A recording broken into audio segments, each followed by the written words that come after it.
原来是800块钱，然后又加了800块钱，就是1600，1600块钱，他们就去房间里面了。这是你觉得纯绿这2个字，是不是真的能够阻挡一些不怀好意的人，还是说反而能激起就是这些人想把绿变成黄的这种征服欲？挡不了，因为他们很多人看到，虽然我在网上都说了，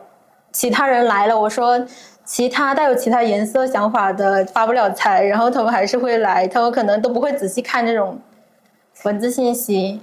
我觉得如果把所有找委托的人都打个分的话，我觉得可能会有70%-80%吧，但是还有很多是那种他们可能想去找那种按摩店里面的，但是我不知道他们为什么不去找。我也有发信息问过他们，我说你们要是有这个需求，为什么不去按摩店里面找呢？他们说人家不干净，可是难道他们这样子找的人就干净吗？在闲鱼上面有很多都是写着纯绿嘛，然后你能不能一眼就看出他们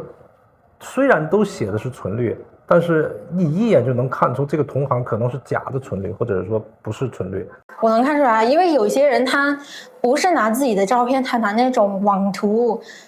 还有那种盗别人的图，还有一些 AI 生成的图，把自己的脸 AI 上去，然后或者说拿那种擦边的照片，这种一眼假。还有一些人他们可能不是做这个行业的，然后他们就拿这个假的图片来骗别人的定金。那你觉得他们是真正在做的是什么生意？真正在做骗钱啊，骗钱，或者说是真的有女的在做黄色交易，要么就是也有男的假装女的在骗钱。纯绿的底线是什么？比方说，如果客户只是希望牵牵手，然后搭搭肩膀，拍一些贴脸的照片，这个算纯绿吗？这个我觉得算纯绿，因为我的朋友们他们都是接受那种牵手的，因为他们接男的也接女的，然后就是会，牵手是 OK 的吧？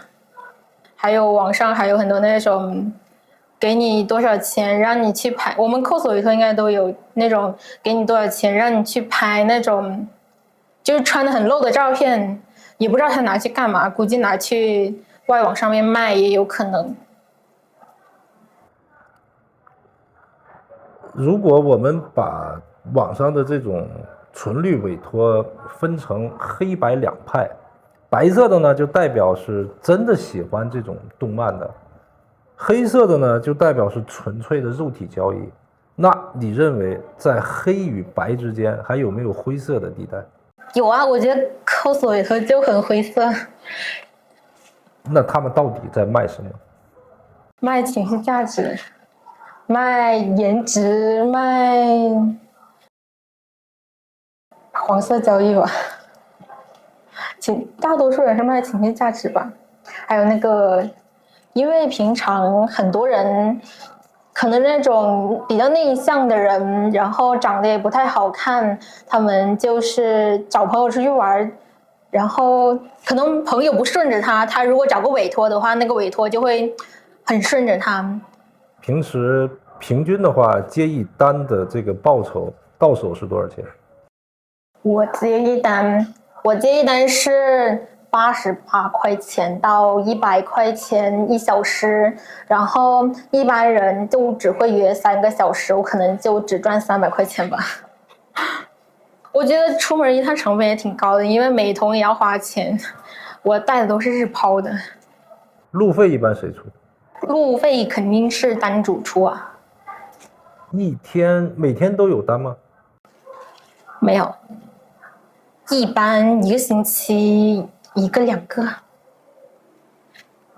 那你1个月的收入其实没有多少钱。对啊。那既然报酬这么低，为什么不去找一份这种比较有规律的这种正常的工作呢？我有在找的，只是没有找到更好的。如果我找到比现在赚的更多的，我就已经跳槽了。聊一下你接过最惨的一单是什么情况？最惨的一单，我觉得有很多啊，很多都很惨啊。我之前就是有些人会给你付了定金之后说的很正常，然后前面看的时候聊天的过程中看起来也很正常，然后等你出去的时候，他就开始跟你讲一点什么黄色交易之类的，然后你不答应他，他就跑掉，然后不结尾款。就是有个男的在小红书上面找我，一开始说的都是很正常的，只是出去吃个饭，然后呢又看了个电影，看了电影之后呢，他说他要去上厕所，然后我那个时候已经感觉到他有点要跑掉的意思了，然后因为在电影院里面的时候，他老是有点想动手动脚的意思，然后我就拒绝了。我拒绝之后，他就去上厕所。上厕所之后给我发信息说，等一下去我们家什么的。我说去你家干什么？他说假装我女朋友什么的。我说这什么？这不太方便。然后呢，然后那个时候我就觉得他要跑掉，我就去厕所门口那里，然后呢没有人，然后呢他就把我拉黑掉了，然后他就跑掉了。那这一单就亏掉了。而且那个地方还挺远的，然后就我的路费也是我自己来回被他骗了，因为他本身就是带着这个想法来的。然后我跟他说：“你之前找委托都是这样子吗？”他说别人愿意我也愿意，他情我愿的事情有什么不可以？有没有那种隐藏的价目表？比方说，要更进一步的肢体接触，要加多少钱？他们接的肯定是偷偷接的，不会告诉别人的。那这种的价格一般是多少？根据我的了解，一般是200多块钱1小时，但是这是在我们这里广州的价格吧。如果是在那种什么深圳或者香港会更贵一点，200块钱1个小时。然后如果说是那种黄色交易的话，可能就是1000多块钱什么的。然后在重庆那边，我之前听一个单主他说，他之前在重庆看见别人的腿好看，就摸了一把人家，然后那个女的就说：“你给我多少钱，可以去房间里面干嘛干嘛的。”然后那个单主说多给他加了800块钱，原来是800块钱，然后又加了800块钱，就是1600块钱，他们就去房间里面了。这是重庆那边的。接下来聊聊客户。你觉得愿意在闲鱼上租一个这个2次元 coser 的人，到底是些什么样的人？能不能给他们做一个群体的画像？首先，我觉得他们现实生活中应该接触不到什么2次元的，就是那种比较漂亮的女生，还有就是他们应该是有点小钱，然后呢空闲时间比较多的，有点小钱空闲时间比较多，然后接触不到什么漂亮女生。讲一个让你想起来觉得最可怜的客户的故事。最可怜的客户就是有一个客户，他跟我讲，因为这个 cos 委托一开始是从日本那边发展过来，他是个日本留学生。他说他在日本找了一个，他们那种日本那种不叫委托，叫做一日女友。他在那边找了一个一日女友，后面就经常去那边找他。到后来那个女的不肯接他的单了，说他要就是从这个行业就是退出了。但是其实那个女的其实没有退出，她只是不想接这个男的单了，因为这个男的说，这个男的可能是喜欢上了那个女的，想要娶她，还是什么的，可能时间有点久远，我记得不太清楚，但是具体是大概是这样子的。然后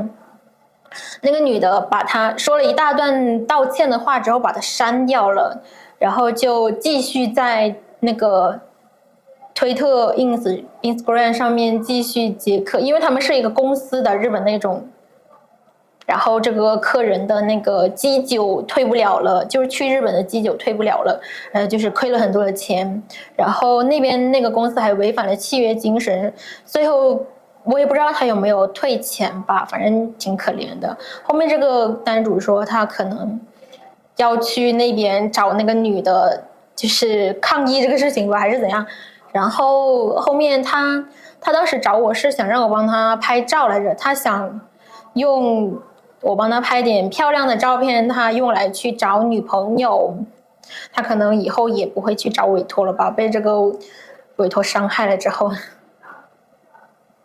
有没有遇到那种在网上聊天的时候特别健谈、很嚣张的人，结果线下一见面，看都不敢正眼看你一眼？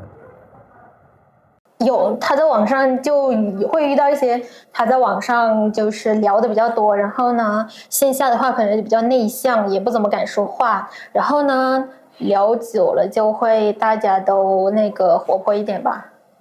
心里可能觉得，他本来觉得这个女的可能挺高冷的，这么漂亮什么的，因为很多人觉得一些漂亮女生会比较高冷，别人是这么说的。然后我性格是比较。我觉得我性格挺活泼的，然后他们可能觉得我比较平易近人，好相处吧。我知道有一些什么公务员、警察，还有那种我具体什么行业我不知道，还有一些什么机械程序员，太具体的我不太清楚，反正看起来挺厉害的。我觉得赚的越多的人，他们可能会越有礼貌一点，可能确实价格会筛选到一些人，因为你很低价的话，什么样的人都可以来约你，因为就80块钱1个小时，那肯定是谁都出得起这80块钱，就看他带着什么样的想法。但是如果你价格高一点的话，他们就会觉得不值得，然后呢，愿意出这个钱的人，他们可能就是不在乎这点钱，就像那种可能就出点小钱找个乐子也很正常。这种有没有那种一开始装得很绅士，然后表现出特别尊重你，但是后来熟了之后就开始露出了狐狸的尾巴，要加各种各样要求的？有啊，但是我看不出来，他们是在网上说的，就前面一开始都很正常，然后呢，到后面他就会莫名其妙的给你发信息说，比如说能不能我们去拍个照片，拍什么私房照什么的，我给你加钱，或者说是我们去泡温泉，我给你加钱，我给你买漂亮的就是那种泳衣去泡温泉，然后给你买漂亮的那种私房的照片，什么角色的照片，我们去拍那种去摄影棚拍，或者说去民宿拍，这种一般都是。你知道的或者你身边的人，有多少人会接受这种要求？我知道的有一个摄影，他一开始是约我出去拍照，本来都是挺正常的，后面他就开始约我去那种民宿去拍一些什么照片，然后我说我不太方便去这种私人场合，但是呢，我在他的朋友圈里面看到了很多，就是那种很露的，然后表情很那种的，就是那种你懂吧？就表情很那种，然后呢，在床上的，然后穿的也很少，或者说是穿那种 QQNY， 就反正他朋友圈很多那种照片，反正我觉得都去床上肯定会有一些什么接触，可能是我的有色眼镜吧。就是我有一个朋友跟我说，他接了一个年纪很大的50多岁的，然然后他自己本身年纪很小，就19岁还是20岁，然后接了个50多岁的单主，然后那个男的就是开车之后呢，就把他带到车上，对他动手动脚的揩油之类的，然后还把他压在车上不让他跑，然后后面他就是一脚把那个车门踹开跑掉了。我想的是，如果他那个车门锁死了，他跑不出来，我觉得这很危险。还有就是网上那种带去民宿，然后把他弄晕了。网上有个很火的那种，然后那个女委托老师接了一个男的单主，那个男的就提出一些让人无法接受的事情，然后那个女的拒绝之后想要跑不掉，然后那个男的就把他弄晕了，掐晕了，以为他死了之后就开始在奸尸，他以为那个女的死了就奸尸，然后那个女的醒了，跑到厕所里面就打了报警电话之后才跑出来的，后面还进了医院。有没有接过最恶心的一单？就评价他人啊，就是看到路边有个女的就说那个女的怎么样，又美女漂亮又怎么样，这个女的又怎么样，很胖，穿的又怎么样，然后那个女的又怎么样，然后这个女的又怎么样，对别的女的就是在大马路上在那里评头论足，然后我就觉得好恶心。我寻思着人家怎么样跟你也没关系吧，然后他可能把我跟他当成是同类人了，就是跟我谈这些，我觉得他很没礼貌，很恶心。他们用那种渴望以及那种崇拜的眼神看你的时候，会不会有一种虚荣感，一种莫名的满足感？会的，我一般发社交媒体，发抖音、小红书之类的，就是点赞很高，会有很多人评论夸我，然后粉丝量也涨，点赞又涨的这个时候，我就会非常的觉得自己非常厉害，非常牛逼啊。那这种牛逼和金钱比起来，哪一个对你来说更重要？都重要吧，毕竟现在这个互联网时代，我有流量就代表着我能赚更多的钱，就是给我点赞还有粉丝的人越多，就说明愿意给我花钱的人也会更多，愿意给我买单的人也会更多。你觉得这种纯绿的模式是对这种二次元文化的一种良性的延伸，还是在给那些没有自保能力的年轻女孩挖的一个巨大的陷阱？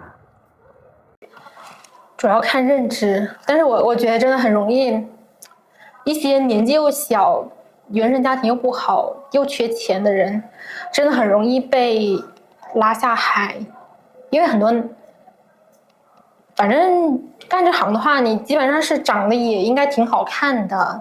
年纪又小，然后也没出社会的话，就很容易被一些人骗。我觉得可能是个坑吧，主要是看你自己有没有这个认知能力吧。如果你不太聪明的话，真的很容易被骗。如果有一个比你更年轻的小妹妹，她告诉你她想去闲鱼做 cos 接单，你会鼓励她去呢，还是一巴掌把她打醒？如果说是我很熟的朋友的话，那我就会跟他说很多很多我知道的事情，让他注意安全，但是我也不会阻止他的，毕竟这是他人的事情，我也不能阻止别人，我一般是不会阻止的。你打算什么时候真正收手？因为我最近已经开始在谋划其他的就是一些工作方式，这个委托，因为我觉得每天接触到很多不一样的人，其实也给我的磁场带来一些就不干净的一些能量，我觉得还是要少跟人接触，多自己想想其他办法赚钱。有没有准备好迎接10几万人甚至几百万人的这种眼光对你的审视？ OK 的，我觉得我长得还可以吧。就算别人攻击我的长相的话，我也无所谓，因为我自己也是有发视频到网上的，我也被很多人攻击过我的长相。还有，如果他们就是不认可我的想法，我也觉得没什么问题，因为人本来就是有不一样的想法，我接受这个事实。